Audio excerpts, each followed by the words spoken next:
उत्तराखंड की खबरों के साथ मैं हूं मनोज मानस। खबरों का रुख करेंगे उससे पहले देख लेते इस वक्त की अहम सुर्खियां। रुड़की में हिंदू नववर्ष की शुरुआत पर होगा भव्य गंगा आरती महोत्सव। कल सीएम धामी करेंगे शुभारंभ। नगर निगम ने की पूरी तैयारी। चारधाम यात्रा 2025 की तैयारी तेज। टिहरी डीएम ने सभी विभागों के अफसरों संघ की बैठक। मार्गों पर होटल ढाबों की रेट लिस्ट देख किया निरीक्षण। सपा सांसद रामजी लाल सुमन के बयान पर बवाल। हल्द्वानी में गौ सेवक ने सपा सांसद का पुतला फूंका। राष्ट्रपति को ज्ञापन भेज सदस्यता रद्द करने की मांग रखी।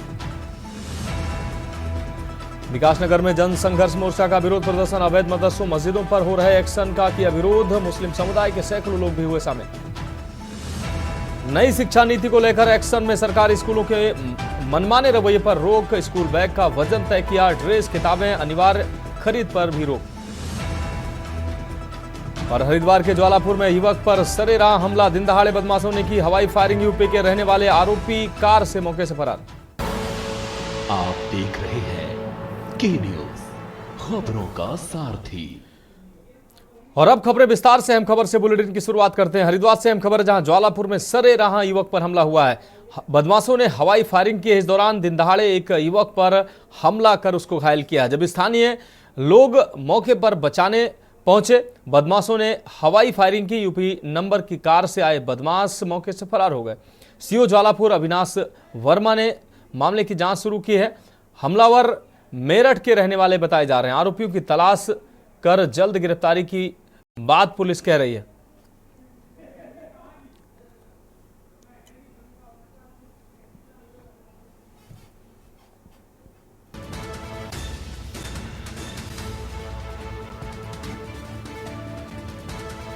तो बदमाशों ने हवाई फायरिंग की।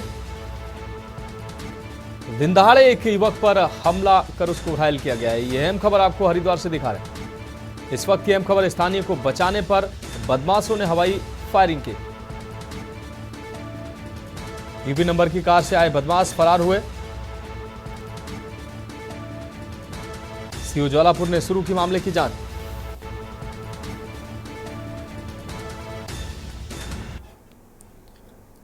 रुक करेंगे अगली अहम खबर का। विकासनगर से अगली अहम खबर, अवैध चरस के साथ एक तस्कर गिरफ्तार हुआ। 1 किलो 46 ग्राम अवैध चरस के साथ तस्कर गिरफ्तार किया गया है। चेकिंग के दौरान आरोपी शंकरपुर गांव से गिरफ्तार किया गया है। 2 लाख के करीब अवैध नशे की कीमत बताई जा रही है। पुलिस ने आरोपी के खिलाफ एनडीपीएस एक्ट के तहत केस दर्ज किया है। सहसपुर थाना क्षेत्र का बताया जा रहा है ये पूरा मामला।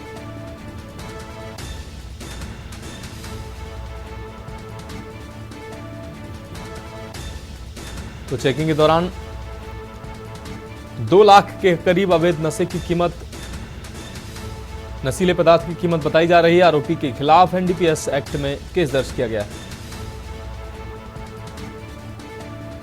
सहसपुर थाना क्षेत्र का बताया जा रहा है पूरा मामला।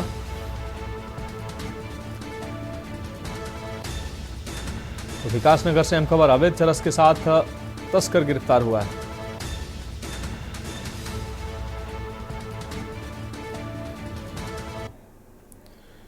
अब बढ़ेंगे अगली खबर की ओर। नगर निगम रुड़की ने एक नई शुरुआत के तहत हिंदू नववर्ष और प्रथम नवरात्रि के पावन अवसर पर भव्य गंगा आरती महोत्सव का आयोजन करने की घोषणा की है। यह महोत्सव नगर निगम द्वारा आयोजित किया जाएगा, जिसमें गंगा घाट पर विशेष आरती का आयोजन किया जाएगा। इस ऐतिहासिक आयोजन के तहत अब ऋषिकेश और हरिद्वार के साथ साथ रुड़की में भी प्रतिदिन गंगा आरती का आयोजन किया जाएगा।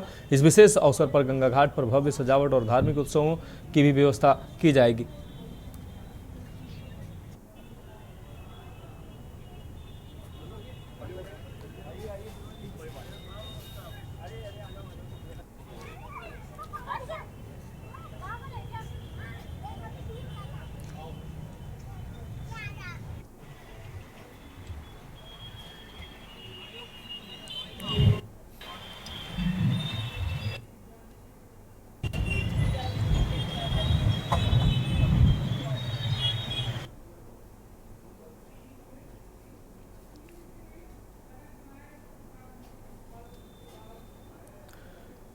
रुक करेंगे अगली अहम खबर का। खबर ऋषिकेश से, जहां चारधाम यात्रा 30 अप्रैल से प्रारंभ होने जा रही है, जिसको लेकर प्रशासन भी तैयारी में जुटा हुआ है नजर आ रहा है। आपको बता दें, जिलाधिकारी टिहरी मयूर दीक्षित ने सभी विभागों के अधिकारियों के साथ मुनि की रेती नगरपालिका सभागार में बैठक की, साथ ही यात्रा मार्ग का निरीक्षण किया है। निरीक्षण के दौरान एसएसपी टिहरी आयुष अग्रवाल भी मौजूद रहे।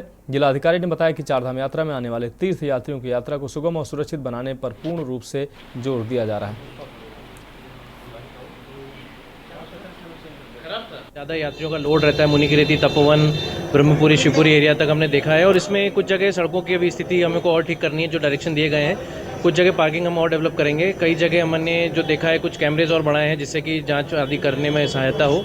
टॉयलेट्स आदि की व्यवस्था भी चेक करी गई है। अभी बैठक भी हम लोग लेंगे और होटल्स में रेट लिस्ट लगे, ढाबों में रेट लिस्ट लगाई जाए और सभी जगह शौचालय, पीने के पानी की व्यवस्था सुचारू हो, इस बारे में डायरेक्शन दिए गए हैं। अभी बैठक में देहरादून स्थित विधानसभा में बजट सत्र के दौरान प्रेमचंद अग्रवाल के एक शब्द की वजह से उत्तराखंड में पहाड़ बनाम मैदान की राजनीति का बाजार गर्म है। वहीं राजनीतिक दलों और लोगों के दबाव के कारण मंत्री प्रेमचंद अग्रवाल ने पहले लोगों से माफी मांगी, लेकिन जब उसके बाद भी मामला ठंडा नहीं हुआ तो उन्होंने अपने पद से त्याग पत्र दे दिया। बतौर राजपुर विधायक खजान दास ने कहा कि हम सभी भारत माता के संतान हैं और हमें कभी भी किसी की भावनाओं को ठेस नहीं पहुंचाना चाहिए। उन्होंने कहा कि प्रेमचंद अग्रवाल ने इस्तीफा दे दिया है तो इस पर राजनीति नहीं होनी चाहिए।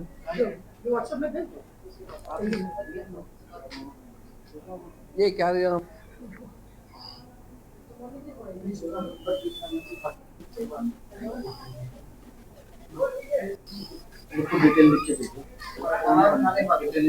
मैंने कहा कि हम भारत माता की संतान है, उसके बाद हम उत्तराखंड के वासी हैं। इस तरह से देवभूमि में इस प्रकार के शब्दों का प्रयोग यहाँ पे होना ही नहीं चाहिए और किसी के सम्मान को ठेस नहीं पहुंचनी चाहिए। और जिसने भी किया, जिसने भी गलती की, जिसने भी गालियां दी, वो एक्सेप्ट करे। और उन्होंने प्रेमचंद अग्रवाल जी ने एक्सेप्ट कर ही लिया, अब तो इस्तीफा ही दे दिया है। कुल मिलाकर के इस तरह की बातें नहीं होनी चाहिए। हम क्या आने वाली पीढ़ी को क्या संदेश देना चाहेंगे। हरिद्वार में सांसद त्रिवेंद्र सिंह रावत के खिलाफ युवाओं और ग्रामीणों ने जोरदार प्रदर्शन किया है। प्रदर्शनकारियों ने सांसद पर दलितों के साथ भेदभाव और अवैध खनन को बढ़ावा देने के आरोप लगाए। युवाओं का कहना है कि खनन के दौरान सांसद ने कोई कार्रवाई नहीं की, अब रोजगार छीनने के बाद राजनीति चमकाना चाह रहे हैं। प्रदर्शन के दौरान युवाओं का गुस्सा इतना बढ़ गया कि रुड़की में सांसद के खिलाफ गुमनाम सांसद के पोस्टर भी लगाए गए। प्रदर्शनकारियों का कहना है कि 4 सालों से विकास के नाम पर सिर्फ बयानबाजी हुई है, धरातल पर कुछ भी नहीं बदला।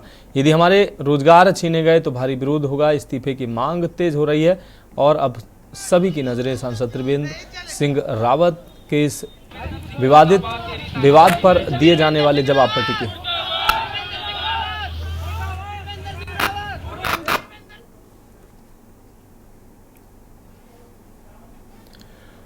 हल्द्वानी उत्तराखंड मंडी परिषद के अध्यक्ष अनिल कपूर डब्बू ने पूर्व मुख्यमंत्री और हरिद्वार सांसद त्रिवेंद्र सिंह रावत के अवैध खनन को लेकर दिए गए बयान को सिरे से खारिज कर दिया है। उन्होंने साफ कहा कि प्रदेश में किसी भी प्रकार का अवैध खनन नहीं हो रहा है और यदि कहीं कोई शिकायत आती है तो प्रशासन और खनन विभाग तुरंत कार्रवाई करता है। पूर्व मुख्यमंत्री त्रिवेंद्र सिंह रावत ने गलतफहमी में आकर खनन को लेकर बयान दिया है। अनिल डब्बू ने शनिवार को पत्रकारों से बातचीत में कहा कि धामी सरकार ने पारदर्शी खनन नीति अपनाई है जिससे अब तक के सभी सरकारों से अधिक राजस्व प्राप्ति हुई है।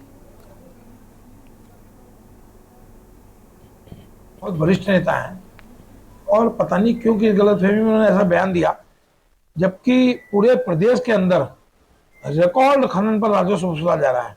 मुझे स्वयं पता है कि एक आदमी मेरी सिफारिश में आया, 35,000 जुर्माना छोड़ा नहीं, और एक रिकॉर्ड, कहीं कोई चोरी नहीं हो रही, कहीं कुछ नहीं हो रहा। छोटी मोटी घटनाएं अगर होती हैं, सरकार के या प्रशासन ने संज्ञान में इमीडिएट छापा मारा जाता है। इसमें प्रशासन सरकार के निर्देशानुसार बहुत सख्ती।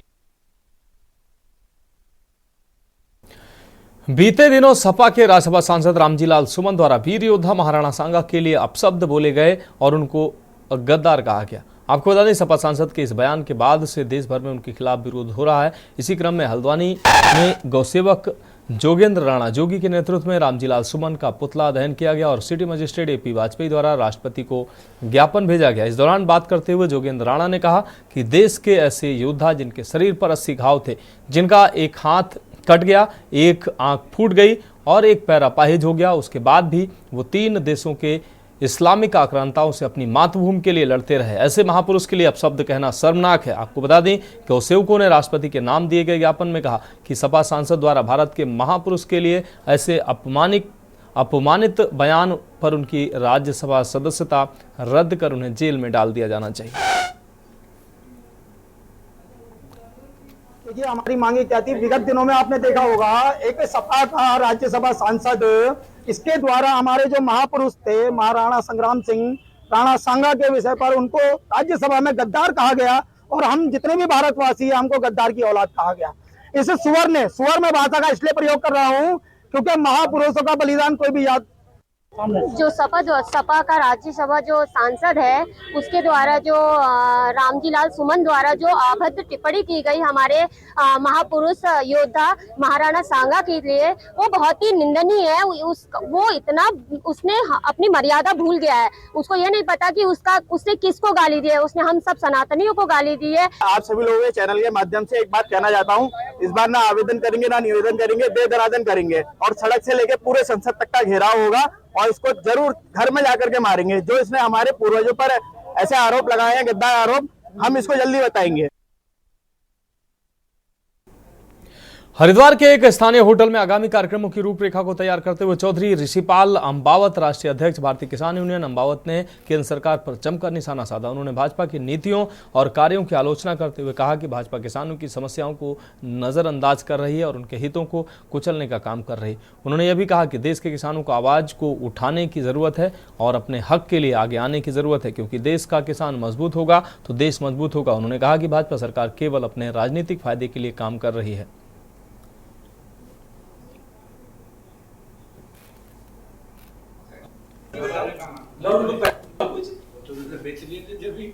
नहीं, जो इनकी योजना है, हमारा प्रयास है कि जो ये आज देश में मौजूदा सरकार है, 11 साल इसको हो गए, आज तक कोई भी किसान, पूरे हर स्टेट में किसान दुखी है। और ये सरकार धर्म के नाम पे, जो इन्होंने हिंदू मुसलमान के नाम पे, हिंदुस्तान पाकिस्तान के नाम पे झूठ फैला रखा है, इस झूठ से इस देश में नफरत पैदा हो रही है। भाई को भाई से लड़वाया जा रहा है। हम एक आंदोलन गंगा माई से शुरू करेंगे 10 जून को कि पूरा देश का किसान कमेरा वर्ग जो है एकजुट होकर के इसका मुकाबला करने को तैयार हो जाए। ये सरकार किसान विरोधी है। जो वादे किए थे कोई भी वादा पूरा नहीं किया।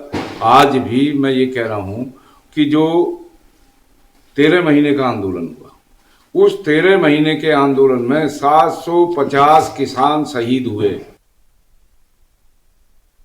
खबर विकास नगर से है, जहां मदरसों पर प्रदेश की धामी सरकार के सख्त एक्शन को देखते हुए संबंधित विभाग भी फुल एक्शन मोड में है, जिसके चलते जहां पहले बिना मान्यता के नियम विरुद्ध संचालित मदरसों को चिन्हित कर उनको सील करने की कार्रवाई की गई, वहीं अब एमडीडीए विभाग ऐसे निर्माण को चिन्हित कर नोटिसी कार्रवाई कर रहा है जिन्होंने निर्माण कार्य के लिए मानचित्र स्वीकृत नहीं कराया। एक बार फिर बड़ी कार्रवाई की आशंका को देखते हुए मुस्लिम समाज घबराया हुआ, जिसके चलते सरकार के आदेशों पर विभागों द्वारा मदरसों और मस्जिदों पर भी कार्रवाई आपको बता दें, मस्जिदों पर भी की जा रही कार्रवाई के विरोध में संघर्ष मोर्चा के अध्यक्ष रघुनाथ सिंह नेगी की अगुवाई में दर्जनों मदरसा संचालकों और मुस्लिम समुदाय के सैकड़ों लोगों ने तहसील परिसर पर घेराव करते हुए सरकार और विभागों के खिलाफ नारेबाजी की।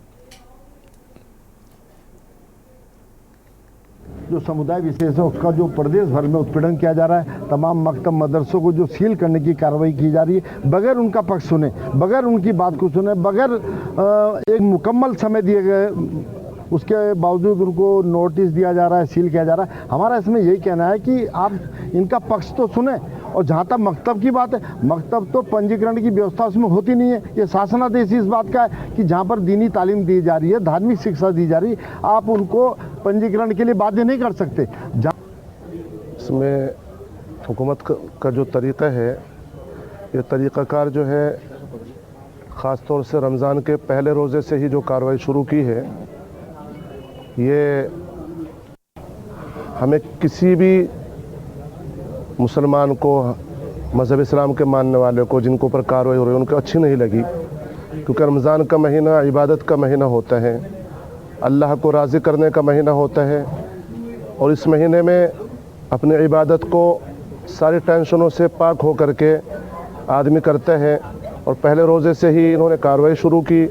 बल्कि एमडीडी की तरफ से जो नोटिस भेजे जा रहे हैं, तो उसका जवाब देने के लिए बहुत ज़्यादा वक्त और मुनासिब वक्त चाहिए था, लेकिन वो जो तारीख दी गई है एमडीडी को जवाब देने के लिए, तो उसमें वक्त बहुत कम दिया गया है कि 28 तारीख में नोटिस मिल रहा है और 29 तारीख में हाजिर होना है, तो एक तो वक्त बहुत कम दिया गया है। और ऐसे ही जो दूसरे सवाल आते हैं, दूसरी कार्रवाइयाँ हो रही, उनके बारे में पहले से इत्तला होनी चाहिए थी। अगली खबर का रुख करेंगे। हरिद्वार शिक्षा विभाग ने नई शिक्षा नीति 2020 के तहत 1 अप्रैल से शुरू हो रहे नए शिक्षा सत्र में छात्रों के स्कूल बैग का वजन निर्धारित किया है। कक्षा 1 से 12 तक के छात्रों के बैग का भार उनके शारीरिक वजन के अनुसार तय किया गया है। मुख्य शिक्षा अधिकारी के गुप्ता ने सभी स्कूलों को इसका पालन करने के निर्देश दिए हैं। नियमों के उल्लंघन का स्कूल की मान्यता रद्द की जा सकती है। इसके अलावा स्कूलों द्वारा वर्दी, किताबें और लेखन सामग्री की खरीद को अनिवार्य करने पर रोक लगा दी गई है। कोर्स की खरीद फरोख्त पर शिक्षा विभाग की पैनी नजर है। स्कूलों की मनमानी रोकने के लिए विशेष टीम बनाई गई है और खंड शिक्षा अधिकारियों को औचक निरीक्षण के लिए निर्देशित किया गया है। सत्र तो 1 अप्रैल से शुरू होता है, लेकिन एडमिशन की प्रक्रिया और टेक्स्ट बुक वगैरह की जो परचेजिंग है अभिभावकों के साथ, वो पहले से ही शुरू हो जाती है। तो इसके लिए हमने फरवरी माह से ही स्कूलों को सूचित कर दिया था कि आपको जो विभागीय दिशा निर्देश हैं नवीन राष्ट्रीय शिक्षा नीति के अनुरूप, और जो बैग भार का वजन है, क्या पाठ्यक्रम लगेगा, क्या पुस्तकें लगेंगी, उसके बारे में पहले ही हमने निर्देश जारी कर दिए थे। और जो 2024 में एक शासनादेश हुआ था जिसमें सभी कक्षाओं के लिए बैग का वजन निर्धारित किया हुआ। तो खबरों में वक्त एक ब्रेक का है, जल्द हाजिर हूँ। ब्रेक के बाद उत्तराखंड की खबरों में एक बार फिर से आपका स्वागत है। रुक करेंगे अगली अहम खबर का। खबर बागेश्वर से है, जहां उत्तराखंड हाईकोर्ट के प्रतिबंध के बावजूद बागेश्वर जिले में कपकोट पिंडारी मार्ग पर गोलना के समीप स्टोन केसर से अवैध उप खनिज सामग्रियों का परिवहन बाहरी इलाकों में जारी होने की सूचना पर जिले की पुलिस टीम ने बड़ी कार्रवाई की। गोलाना गांव में एक स्टोन क्रेशर को सील कर 2 दर्जन से अधिक 26 डंपर जब्त किए गए हैं। दरअसल उत्तराखंड उच्च न्यायालय द्वारा जनवरी से बागेश्वर जिले में सभी खनन गतिविधियों पर प्रतिबंध लगाए जाने के बावजूद जिले में स्टोन क्रेशरों में अवैध बगैर पत्रों के रेता कंक्रीट की निकासी बदस्तूर जारी होने की शिकायत पर हाईकोर्ट ने स्वतः संज्ञान लिया है। पुलिस अधीक्षक को फटकार लगाते हुए कार्रवाई की गई है। पुलिस द्वारा सीसीटीवी फुटेज के आधार पर करीब 26 डंपरों और पिकअप गाड़ियों, अब तक 2 दर्जन से अधिक वाहनों को सीज कर बागेश्वर डिग्री कॉलेज मैदान में जब्त किया गया। पुलिस की कार्रवाई के बाद वाहन स्वामी में हड़कंप मच गया।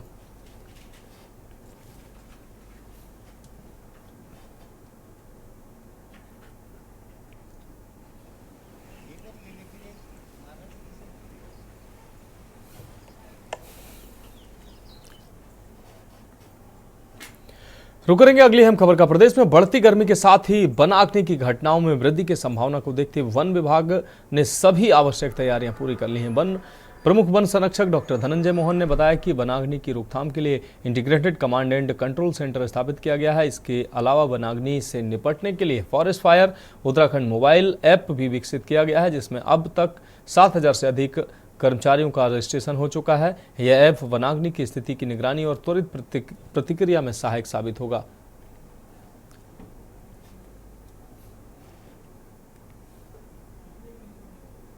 इनके टोल फ्री नंबर सब अलग अलग थे, लेकिन हमने इस बार सबको एकीकृत कर दिया है। 1926 नंबर है, और बल्कि मैं अपने सभी मीडिया साथियों से निवेदन करूंगा कि इसका भी प्रचार आप लोग भी अपने तरीके से करें, क्योंकि इसमें अब यह है कि वन विभाग का एक सिंगल टोल फ्री नंबर हो गया है, जिसके माध्यम से हम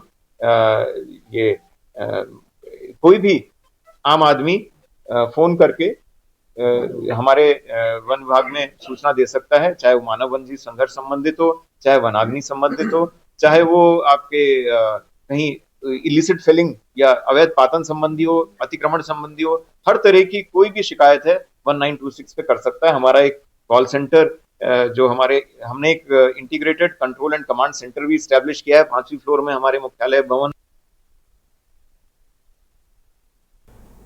रुक करेंगे अगली हम खबर का। डोईवाला विधानसभा के पहाड़ी क्षेत्र थानों में चल रहे प्राथमिक स्वास्थ्य केंद्र के उच्चीकरण की मांग को लेकर ग्राम सुधार महिला एवं पुरुष विकास समिति ने प्रशासन के साथ बैठक करते हुए मांग की है कि अगर जल्द थानों स्वास्थ्य केंद्रों का उच्चीकरण नहीं किया गया तो फिर क्षेत्र के लोग आंदोलन को मजबूर होंगे। बैठक के माध्यम से स्थानीय लोगों व क्षेत्रीय जनप्रतिनिधियों ने थानों प्राथमिक स्वास्थ्य केंद्र के उच्चीकरण की एक बार फिर से मांग उठाई। प्रदेश वालिया मीटिंगों ने रोज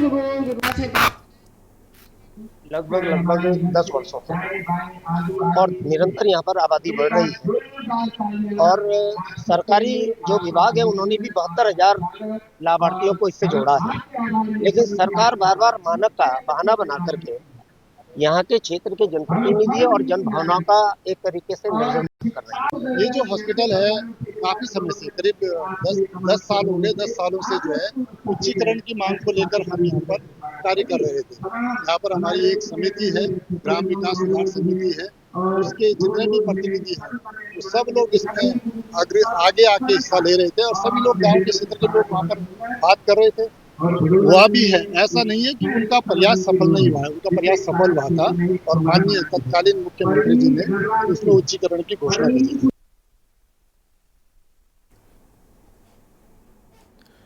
अगली खबर लक्सर से, जहां सेवा सुशासन और विकास के 3 वर्ष की थीम पर खानपुर में प्रशासन द्वारा बहुउद्देशीय शिविर आयोजित किया गया। शिविर में तहसील स्तर के सभी विभागों के स्टॉल लगाकर क्षेत्रीय लोगों को सरकारी योजनाओं की जानकारी दी गई। साथ ही निःशुल्क चिकित्सा शिविर भी लगाया गया। कार्यक्रम में राज्य मंत्री श्यामवीर सैनी और भाजपा जिला अध्यक्ष डॉक्टर मधु सिंह बतौर मुख्य अतिथि शिरकत करने पहुंचे। उन्होंने कहा कि उत्तराखंड निरंतर उन्नति और प्रगति की दिशा में आगे बढ़ रहा है। आगामी वर्षों में यह विकास यात्रा और तेजी से आगे बढ़ेगी। मुखिया की मृत्यु होने पर परिवार को सहायता धनराशि के रूप में जो है विकास सभा के अंतर्गत जो सेवा सुशासन और विकास के 3 साल पूरे हुए हैं सरकार के समय, उसमें आज यहाँ पर मिनी स्टेडियम खानपुर में आज बहुउद्देशीय शिविर लगाया गया है, जिसमें आपने देखा कि लोगों ने बढ़ चढ़कर हिस्सा लिया है। काफी मात्रा में तादाद में यहाँ लोग आए हैं। विभिन्न विभागों के स्टॉल लगे हुए थे। सरकारी योजनाएं की जो जानकारी है उनको दी गई है और चिकित्सा शिविर अलग से लगाया गया था। उसमें कई स्पेशलिस्ट डॉक्टर भी बुलाए गए थे, तो लोगों ने उसका भी फायदा उठाया है। कुल मिलाकर मुझे लगता है कि शिविर काफी सफल रहा है। जरूरत तो कभी समाप्त होती नहीं है और होनी भी नहीं चाहिए। का मॉडिफाई किया जाता है। पहले महिलाएं सिर्फ घरों तक सीमित थी, लेकिन आज स्वरोजगार की दृष्टि से आप देख सकते हैं कि महिलाएं कितना आगे निकल चुकी हैं। आप शिक्षा की दृष्टि से देख सकते हैं कि महिलाएं आज कितना आगे निकल चुकी हैं।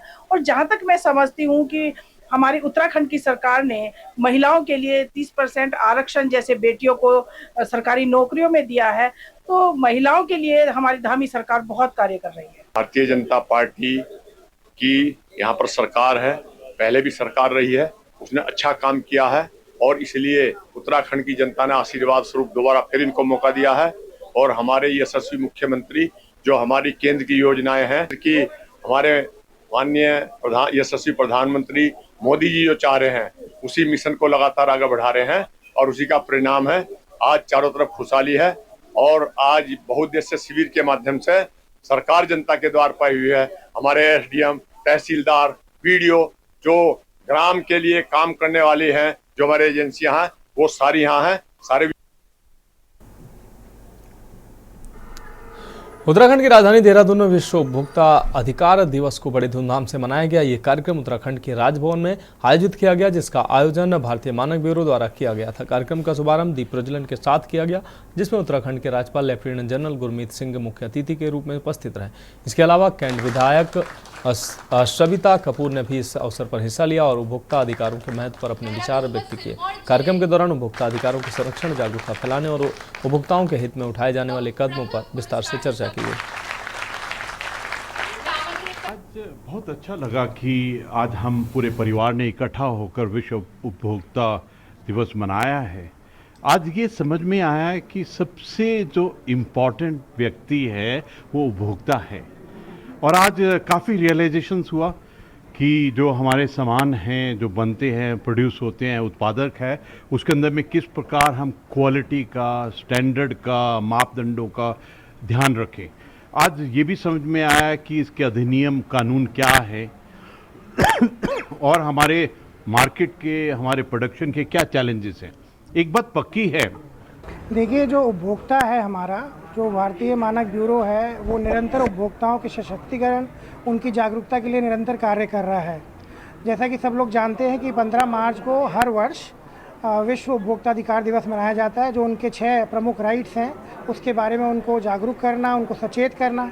तो आज जो ये आयोजन किया गया, इसमें प्रदेश भर से जितने भी उपभोक्ता संगठन हैं और जो NGOs हैं उनके प्रतिनिधित्व यहाँ आए, शामिल हुए और उनके साथ हमने जो भारतीय मानक ब्यूरो की विभिन्न गतिविधियाँ हैं मानक संवर्धन की, उपभोक्ता जागरूकता की, उसके विचार साझा किए। तो फिलहाल उत्तराखंड की खबरों में अभी के लिए मेरे साथ इतना ही। मुझे दीजिए इजाजत और आप देखते रहिए के न्यूज़ इंडिया।